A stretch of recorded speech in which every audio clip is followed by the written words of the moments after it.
And welcome to today's Criterion Learning Series. Today we're going to be talking about org structures and workflows. Do want to remind people that we do have a chat and a Q&A. If you do have any questions, we have a couple of people who will be monitoring that and answering your questions. And if we have time towards the end, I will see if I can answer any questions that are outstanding, or maybe we can go over some that might be beneficial to multiple people. So let's go ahead and get started. I'll hop into the software.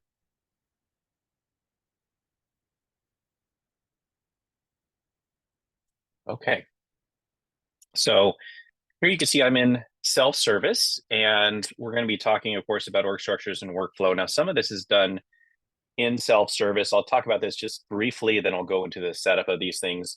So part of workflow would be tasks that you as a user, perhaps an administrator or a manager, would be approving things. So you'll see here I have some tasks over here on the side that I need to approve because I'm the approver of these items. So you can see here I've got company property as an example, and I have forms and so forth. So these are things that I need to approve. These are tasks for me to approve. Now, a couple of these things are tasks for onboarding. So not approval things or things I need to do as onboarding. I won't talk about those, but you'll see like a time off request and things like that. So that shows up over here under tasks. Org structures, you can view those over here in self-service by going to the organization view right here in the very last menu item here. In fact, if I open this up, you'll see under resources, it's the last thing right down here is called organization view. So this is where you're able to see where you are as the user, as well as people that are reporting to you, if you have anybody reporting to you, and then you can also go up the chain of the org structure.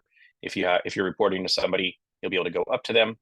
And depending on your access rights, when you click on the person, you may see additional information here that relates to the person that you're clicking on. So this is not always available. If, let's say, they're just an employee who doesn't have access to employee information, they would they would click on this, but they wouldn't see all this other information. They could see maybe this stuff right here, but they're not going to see like the home address and things like that. Okay, so that's the view over here in self-service. Of course, let's talk about how this is configured and how we set this up. So I'm going to start with org structures, because we would use org structures when we are talking about workflows. So we're going to start there. So I'll go ahead and over to my administrative side over here, and I'm going to go to the settings, of course, to get over to the configuration of this. Now, the org structures, I picked the name manager for mine. You can have up to 4 org structures in the system, and they are going to be located here under the code tables first before you can assign it to people.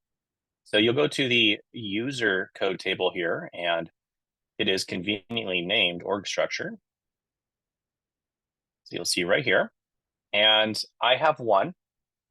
You may have multiple. You can have up to 4, as I just mentioned. So you can call them anything you like. And you'll see here when I set it up, the code, I just use man as an abbreviation for manager. And then I called it my org structure 1. So you'll see how this is configured. Of course, if I don't want to use it anymore, I can turn this off and you see how that goes right there. All right, if I wanted to add a new one, let's call this supervisor. So I'll say supervisor, and I'm going to make this org structure 2. All right, so very simple to be able to do that, and you can add up to 4, as I mentioned. Now, of course, if you make one inactive and you want to replace it with something else, you're certainly welcome to do that. So if I no longer want to use supervisor and I don't want to just change the code, I could make it inactive and then make a new one called team leader or something along those lines. So very simple to be able to rename them. I would recommend just changing the code, but it's up to you if you really wanted to do that. All right, so where do we use these? First, I'll show where you use them on the employee, and then we'll talk about the workflows and where you would use them in workflows. So if I bring up an employee, and it doesn't really matter who I bring up, I'll click on Chris here as an example. When I go to employment information, you will see supervisor and manager right here. So this was already here and it says manager and Ted is the manager. Because I just added this brand new, there's nobody in this supervisor field. Now, if you do, like I just mentioned, where maybe you make one inactive and you create a brand new one, you may see some names there that were previously assigned in the old org structure. Let's say I replace this with team leader and there was already a name here, it would stay there, but I could then choose a new one. Now, sometimes you don't get the choice of what to choose, and I'll show you where you can actually set up an org structure based off of the position as well. So this is how I have it configured now, where I actually select the person. This would be something you might select also when you're hiring or rehiring somebody. In the hire process, in the rehire process, you have the option at the time to select the manager or whatever you might call those fields there. So I can come out here and choose somebody as the supervisor if I needed to. It, of course, could be the same person as the manager, but maybe I want to choose somebody else. You'll notice here, I can search by employee number, first name, last name, middle name, and title. So that might help me if I'm not exactly sure who that person is. Maybe I can't remember, or, I've got 25 per page, maybe easier for me to type in the name here instead of scrolling down through 6 pages, or perhaps plenty more if you've got more than 120 that I have. Here I'll see 100. And of course, you can click on these columns to sort them in different ways. And let's just say that Leslie here is the supervisor, and you'll notice how that now has it in there. If I needed to clear it out because I didn't want to just simply replace them, I wanted to remove them and not have a supervisor or a manager, I can hit this little X right here, and that will remove them and not replace them with somebody new. All right, so I'll go ahead and save that change right there. And now if I were to log in as Leslie and I were to look at the supervisor org structure, I would see Chris reporting to him or her right there just by that. I can also see that right here in the org chart, or if I go up to organization. Now you'll see here it defaults to org structure 1, but if I wanted to go to number 2, I'd be able to see that. Now, when I change this, it does kind of go back up to the top of the list here. So I'd have to, scroll down. First off, I see Leslie is assigned somebody because I just did it. I could click on Leslie here and then see, okay, there's one person reporting right there. You'll notice that little 1 there is telling me how many people are reporting to that person. And because I just configured it for the very first time, there's only one person set up in supervisor. All right, when I go to manager, I've done a little bit more configuration in here. So I have like Rebecca as the CEO. There's 8 people that report to her. I can click on Aubrey as an example. There's 18 people reporting to her. And I can move down the chain like that, and you'll see the various people. And of course, here in the admin, the same functionality of clicking on the person and seeing their information. The difference between this and self-service is now I can go to that person's profile and now see this person. Okay, so I can see that they report to Aubrey as an example, and I could set a supervisor if I needed to. Now, we do have the ability to load the org structure in through a data import if you need to. And it's been a little while since I did this. I believe it's under 1. Let me see. Yes. Okay, so here 1E is the template that you can use to load this information in. And I'll show this spreadsheet here in a moment. I'm going to bring it up in Excel and show you what this looks like. It gives you a chance to configure this. I'm not going to go and set a whole thing up because it could take some time, but let me bring up this spreadsheet here just to show you what it would look like if you want to mass load. It's very useful if you're going to be adding a new thing like I just did to supervisor, rather than going through 100 plus employees. I could do it here in a spreadsheet. So here you'll see the target employee information. So I can choose my employer, the employee number that I want to use. Now, this would be very useful if you had another report maybe that had the employee numbers and the names on it, so you know exactly who's who. So, I could do that. I could, type the name here. We don't have a drop down that has the person's name. So here I'm selecting the employee number. That's where you may want to have another report that you could run to show the people. Let me just select number 1. I don't know who that is. It might be Ted. And here, if I was using position, I could say that they report to that position, but I'm using org structures. This would replace the current org structure of whoever he's reporting to. Org structure 2, that's the supervisor. So I can go ahead and select the person he's reporting to here. For simplicity, I'm going to say 10. All right, so you can see how that works right there. So you could use this to build out an org structure in Excel. Might be very useful if you had like I said, many people you want to restructure or set up for the very first time using this. I would recommend doing this in your sandbox environment so you can make sure that it's right, because if you accidentally swap the two or something like that, then there's a little bit of cleanup you'll need to do. So test it out in your sandbox. That way you can make sure everything is exactly how you like. So of course you would save this and then go back into your system, and you would import that in the data import. Right here, I'd load the template, select import, and I would load it in. I'm not going to go through those steps right now, but that's how you do it. And of course, if you do need some help, you can always reach out to us, send us an email, and we'll kind of walk you through what needs to be done there, and kind of explain anything if you have any questions or maybe some issues when you go to import it. All right, now one other thing you can set up is you can configure what we call a position reporting here. So that allows you to go into the positions here. And if you see the question, I'm just going to answer as I see it from Melinda. That template is available right here under data import. So if you go under system configuration, data import, it is the 1E template. You just simply click this cloud icon to download the template. All right, so here's the employer. Let's talk about the position reporting right here. If I have this enabled, what I would do is in the position, I'll go ahead and save this. I'm not going to, it won't be a permanent thing. I can turn it off. But in the position now, I can say that one position reports to another. For an example, I might want to say the vice president of IT reports to the CEO. So when I come in here, I can go ahead and set that up on the position. Now, of course, there's other things you may want to set up on the position. And I believe we've had training on this, so we can not worry about those things in there. But when I go to classification, you'll notice here, I can set this up. Now, I previously have had it set up. That's why this is already configured. But if you don't, it might look like this, and you would need to select the position that you want them to report to, like CEO. And perhaps the supervisor is director of IT, okay? So you can see how that could work right there. So what this means is if I hire somebody into this position, whoever is the CEO will automatically be their manager. I won't have to choose it, and I also can't change it. So it's going to be, I don't want to say hard-coded because you can change it here, but I can't change it on the employee. Same thing with like the supervisor, to be populated with this one right here.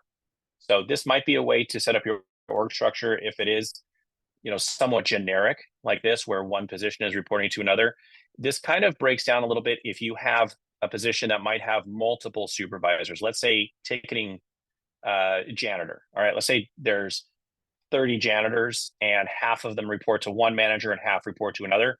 It wouldn't really work well in this situation because I only have one field for manager, and I'd select, I don't know, operations supervisor or something, and all 30 of them would report to that person. So it wouldn't work great if you have multiple managers for one job title. Right, so that is the org structure set up by position if you choose to do that right there. All right, now let's look at workflows. So as I mentioned, in self-service, I saw some workflows that were already in progress, but let's look at actually setting them up right here. It is the very last thing in your menus when you go in here under system configuration, you open it up, it's always the last thing. Of course, you could search workflows, and of course it comes up right there. Now, I already have a bunch already configured. So just be, where you may already have things in here. Now, you will not be able to change any that currently have a task in progress. So you may recall I had things out there like a time off request. I would not be able to change that particular workflow until everything is approved in that workflow. So just remember that if you ever need to make a change, like, changing one of the named persons to somebody else or adding a step or something, just be aware of that right there. Another thing to be aware of is when you come in here, we do show the inactive ones by default. So I have a few that are inactive. You may want to turn that off so that you can only see the ones that you are currently using. Now, of course, if I add a new one, I might not want it to be active right away. So if I do turn it off, it would be hidden, and I'd have to hit this to show that one. So just be aware of that flag right there when you're setting one up, or perhaps you're saying, oh, where's that one that we used to use? I don't remember. You may want to make sure this is toggled correctly. Okay. And of course, you can sort by these things if you need to. to do that. Let me look at this one for, see if I have one for address change. Okay, both my ones for address change are turned off. So I'm going to add a new one just to go through that right here. Okay, so the name of this, when I come in here, of course, this is per employer. So you may have noticed the previous screen, it did have my employer there. So I would need to set this up for multiple employers if I had it that way. And I'm going to say new address change is the name of this. What I always recommend when you're naming things is make the description, the name descriptive, but also make it unique so that if you have multiple, you're able to know what's what. If you just called it address change and there was 5 of them that were address change, you may not know which one applies to which group. So if this was the address change for your division that's in Missouri, you may want to call this address change dash Missouri or something like that. So just that's what I always recommend there. Of course, you can, make your own decisions there, maybe use abbreviations or something like that. It does show the group in that previous screen. So if you do assign it to a particular group, like a division in Missouri, you would be able to see that. But, sometimes people overlook it and they're going, well, this should go this way, and it's not what's happening. So it's helpful. Okay, I'd want to choose the type, and you'll see there's lots of types here. I don't have time to go through every single one of them. The setup is very similar. I want to go to a couple where they are different. We'll talk about those, but the setup is very similar there. So I'll do address change here. Now, which module? Now, some of them have both modules here because a change could happen both in HR or self-service or self-service. So you may want to have a different workflow if an HR person puts it in than an employee putting it in through self-service. Maybe it's the same workflow. This is a multi-select, so you can choose either one. All right, so the way I've set it up is the address change in either self-service or HR is going to follow this workflow. If I turn off HR as an example, and I don't have another one configured, I could go in and change somebody's address without any type of approvals or notifications. All right, this is the group that the employee belongs to that I'm making the change on, and this workflow would apply to them. So as an example, if this is my one for Pennsylvania, I could select this, and only those folks in Pennsylvania it would apply to, assuming that's what this group means. Maybe it's public address announcers, I'm not sure, but this is that particular group. This is just for new hires under 120 days. These are various groups that I've configured. Okay, I'm going to do all active employees. And we do have a training on setting up groups, so you can always revisit that. The groups are here under HR administration. All right, now if I want to use it right away, I can make it active so that as soon as I save this, it'll start using this. And, I have to, now this is going to be going into play. If I'm not ready to use it, of course, I can make it inactive, or maybe I don't want to use it anymore. I can just uncheck that box. All right, is multiple approver. Now what this is, it's a little bit mislabeled here. You'll understand it when I explain it here, but that doesn't mean that you have like different people approving it. You can have multiple people approving without this checked. So you may have one person verify or multiple people verify and then one final approver. What this means is that if I select a group of employees to approve, they all can approve, not just one person. So that's what multiple approves. That means that within the step, you can have multiple approvers within the individual step. So that's what that checkbox is right there. All right, the confirmation text, this is if you want to change the generic text that comes out when somebody submits something to something specific for an address change. This also allows you to have a signature box. So you may want to put a confirmation text box here if you want to see a signature. So the change to my, I am submitting this change to my address. Whatever you may want the message to say, you can come up with that. But now you'll see this require signature box is available. So you have to have confirmation text that's not the generic if you want to see the signature. Okay, and now we have the different steps. Now there's always the initiator step here. This is the person who actually submits the change, whether it's the HR person or the person in self-service. So this is that initiator who's submitting that change. You cannot remove this step, right? And you can't even set who the initiator is because it's whoever does it. You can't say like, oh, only Bob over here can submit that change. No, it's whoever has the rights to do it in security can submit a change. They are considered the initiator.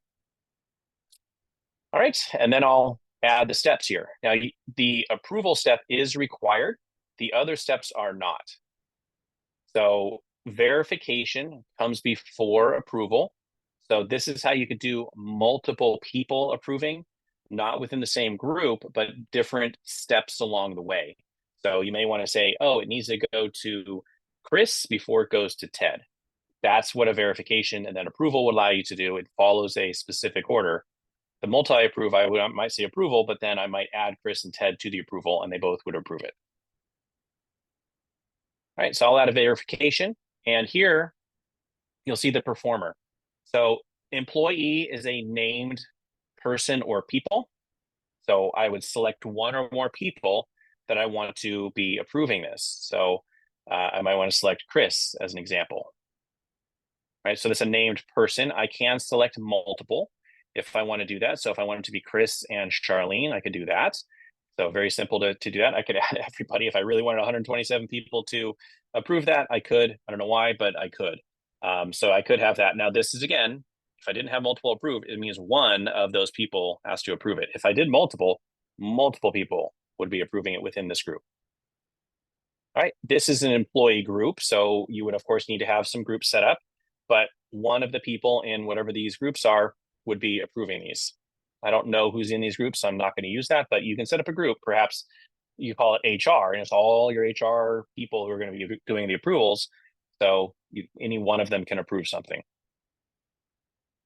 Org type. Now, this is using that org structure that we just set up in the first half of this. So you could select this. Then it was going to look at the initiators, manager, or supervisor, or whatever those levels are you set up, and it's going to use that as the person. So it's kind of a dynamic one because it's going to be different for different people. So if I choose manager, I can then choose the level. One would be the direct manager, the person who's named on their employment screen as their manager. Two would be that manager's manager. And three, managers, et cetera, all the way up to however many levels you may have. All right, so I would put a 1 in here as an example. You'll notice this is a requirement. I have to put a number in. All right, position. This could be a position with one or more people in it that needs to do it. So maybe the CEO. The nice thing about using this is that if it's a position where maybe there's a little bit of turnover and stuff like that, you don't have to remember to come back in and change that employee if they were to leave. If you say, it's the director of IT who's going to do this, and perhaps that person leaves, the new director of IT would start being in here immediately. I wouldn't have to remember to change that employee right there. All right, and then these last two, this is on the position itself. You can have a workflow specific to that position on the employee. So I'll show you that here in a second, but you can have that on the position. If I choose somebody, I should have mentioned this before, you have these fields down here where you have WF1 and WF2. Oh, I don't have it turned on. WF1 and WF2, let me turn that on real quick. So you could have what we call position workflow. So then it's not following an org structure. It could be following something specific to that employee and their position. So I might go to Frederick as an example on his primary position. Here it is. This WF1 might be the approver I want there, or the WF2. You could set the defaults for these in the position itself. So when you hire somebody into this position, it pre-fills this. And so as an example, I might say this WF1 is Colin. Right, so then if I go back over to here and I choose position workflow employee number 1, it would choose Colin. And number 2 would be whoever else is there. So that allows you to do that, maybe a little different than one of the other things that are assigned to the employees. Okay, I've seen this used maybe when you've got like a HR team and half of them do the approvals for one group of employees, half do it for another group of employees. That's where I've seen that used. But of course, you can come up with your own scenarios where maybe that's useful. Right, so I'm going to simplify this to make Chris the verifier. All right, now anywhere along the way, I can have notifications going out to people to kind of give them an update on what's happening. So I may want a notification after the verification step to, I don't know, let's just say, I'll just pick somebody here, Guadalupe. She needs to know when Chris verifies the address change. So now that's not the final approver. It's in there. if I needed to. So after Chris verifies, is going to let Guadalupe know. And then maybe after I have somebody else approve, I might have a different notification. So I'm going to make this simple here. Actually, I've made it kind of complex with the multiple steps, but I'm not going to go through those settings there. And then I'm going to have another notification here. Now you'll notice once I choose that one approver, I cannot choose another approver. All right. I do want to talk about the escalation. So escalation allows you to say, after a certain amount of time, we want it to go to somebody else. So maybe if Ted does not get it done, I want it to go to Megan over here. So you'll see here, it's after Ted. And I can set over here, once I select escalation as the action, I can say how many days after Ted, it's sent to Ted, do I want it to sit before it goes automatically to Megan? So I might say after 4 days, if Ted doesn't touch it, it will go to Megan. So that would then replace Ted with Megan, and then she would be approving it. All right, so that's what an escalation is. We do have these right here where you can also say, well, let's just, you know what, this is important, but it should not stop the company in its tracks if this does not get approved. So you might want to have an auto action to either approve or reject after a certain amount of time. So maybe the escalation isn't nearly as important as just auto approve it after 4 days. I want it to get updated, but you know, if Ted doesn't do it, then let's just auto approve it after 4 days. So you can kind of use these, you know, together if you want to, or, you know, maybe don't escalate and you just do the auto action. The auto action is not a requirement. Escalation is only a requirement if you add that step. So if I remove this step, you'll notice that field will go away. And now I have the auto approve here. Let me put a notification in here at the end, just so you can see this. And I'll notify Megan instead of having her be the escalator. So you can see this. And of course, I can move these things around. Now, I cannot move approval before verification. I can't move verification before submission or after approval, but I can move the notifications around. And if I had multiple verifications, I can swap them around if I needed to. So I can do that. There's certain things that have to be in a certain order. So that's how that works right there. And I'll go ahead and save this here. So it's done. Now, I want to point out some other things in there before we do this. If I go to that time off approval, or I believe I had one outstanding, I want to show you the tracking of these. So when something is submitted, you can track the status of those right here. So you'll see here, I have one here, Ted initiated this. Here's this thing. Last year he wanted some time off. It is still open. So I might want to like say, what the heck's going on? How come this has not been approved? And then I can come in here and see who needs to do it. All right, so if I don't have an auto approve or an escalate, it's just going to sit on Rebecca's desk until she actually completes it. I can delegate it to somebody else, or I can approve it or reject it myself as an administrator. So if I wanted to approve this and say, hope you had a nice time, it is now approved in that situation. And now it tells me that I delegated to myself. Okay, so it will put your name and the comment is required if I do that. And of course, now it's marked as completed. You can purge these, which will remove any permanent, approved things, any completed things before this date. So if I don't care about anything from, you know, last year, 23, I can then submit this and all the older things are going to be gone. Anything that had the date and time before that is going to be gone. This one, since it was just approved, is still here. This tells me when it was originally submitted, not when it was approved. So it's still here, but everything else is gone.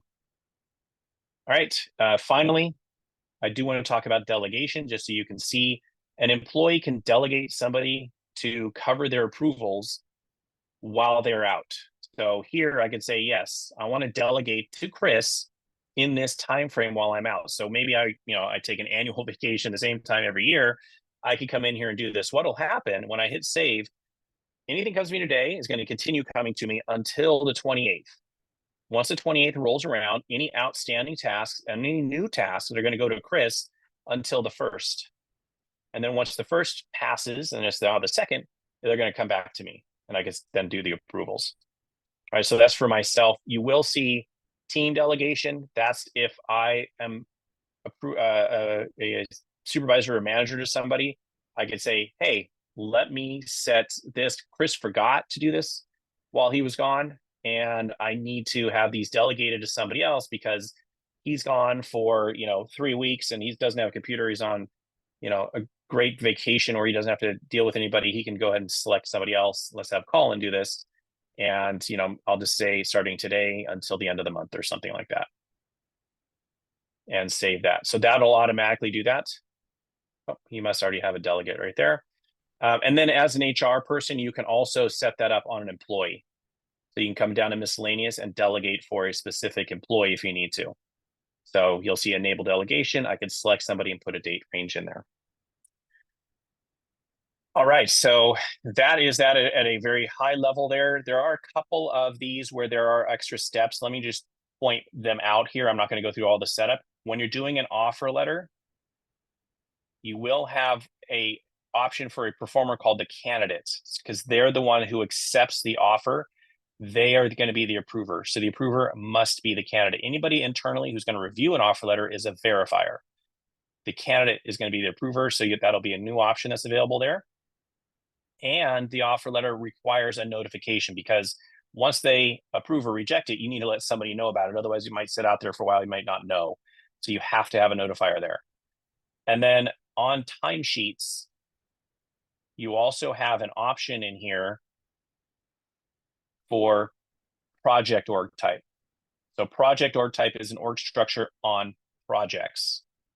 So you could say the foreman of a project is doing the approval, and that would be for the project or projects where they are the foreman.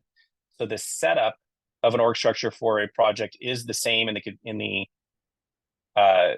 code table. You'll see project org structure in there, but the same idea happens in project org structure, where you're going to have which number it is in the codes. You might say foreman and foreman, and then this is this is English. And then on the project itself, you can assign a foreman or whatever you call that to a project. So when I go to my projects here, you'll see I have right there. So that's the project org structure if you need that. All right. I know there's been a lot of great questions out there, and we thank you for those questions. I see Patrick's answering them. And can you have multiple approvers on an offer? You can have multiple internal verifiers, but only the candidate can approve it, because they're the ones who's going to actually accept the offer. So if you need to have it go through the department head, then HR, then CFO and CEO, those all would be verifiers, internal verifiers. The candidate is the single approver.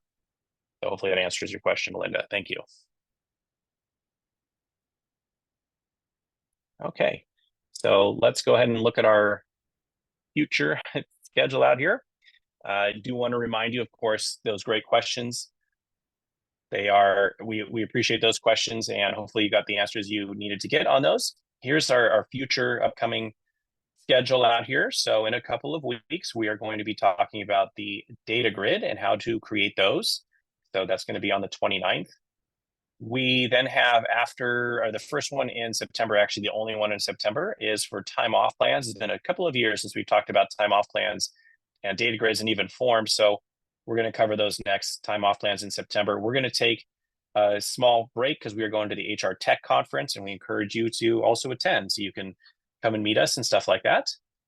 And then in October, our first one in October is going to be covering forms. So we'll talk about how to create forms and some of the features that we didn't get a chance to talk about 2 years ago because they're new. So we'll talk about those in October. As always, if you have questions, you can always reach out to us, help@criterionhcm.com. Also, the help menu in the system, you could submit a ticket directly from there. There's a little question mark in the top right-hand corner, and then a little paper airplane to submit a ticket if you don't want to send an email. Either way, you're going to get a ticket. If you send an email, you get a ticket. But that's how you can reach out to support there. We will send out a recording of this to everybody who attended, everybody who signed up. If they were not able to attend in a day or two, I don't know exactly the processing time, but we'll send it out as soon as we can. It'll also be available in the system under the help menu for org structures and workflows. So you'll be able to access it there and our YouTube page. So thank you so much for attending today. We appreciate your time, and I look forward to seeing you in a few weeks. Thank you.